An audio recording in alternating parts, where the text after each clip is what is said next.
Wednesday, May 8th. Project name is UDIG 8000 Franklin Farms Drive. Just doing an inspection to see how our guys made out with installing the doors and the frames here. We've got a little problem with Conair. I want to bring this to their attention because it's causing us trouble, and it also doesn't look very good. We're going to have to see if we can come up with some way to fix it, but let me show you what's going on. If we look at the bottom here, you can see this is the proper gap between the door chassis and the frame. We're looking at approximately 1/8 of an inch. I forget what the spec is, but I believe that's it. I believe it's 1/8 of an inch clearance all the way around the door. If we come over here, we've got a nice consistent gap, both left and right side.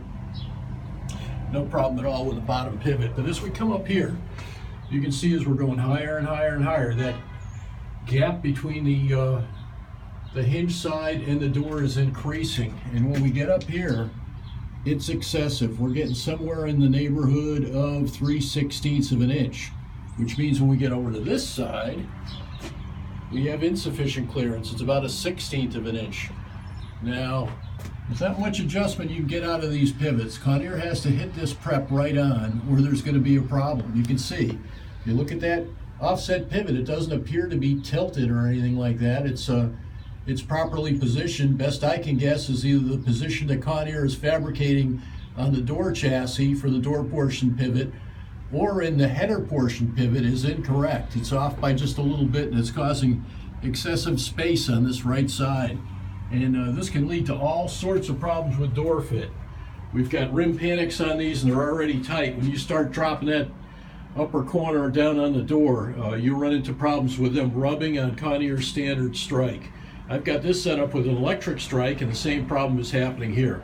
Got rubbing going on, and the problem is the gap is too tight on this side. And you can see as we start at the top, it's pretty tight. It's about 1/16 of an inch. And as we come down the frame, it's pretty consistently increasing, as it should, until we get down here to the bottom where it's the proper about 1/8 of an inch.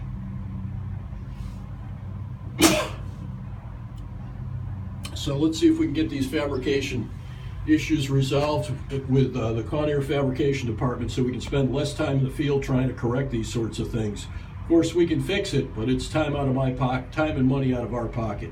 Okay, I'm going to walk you around the other side of the building, and we'll observe the same thing on a similar entrance on the other end.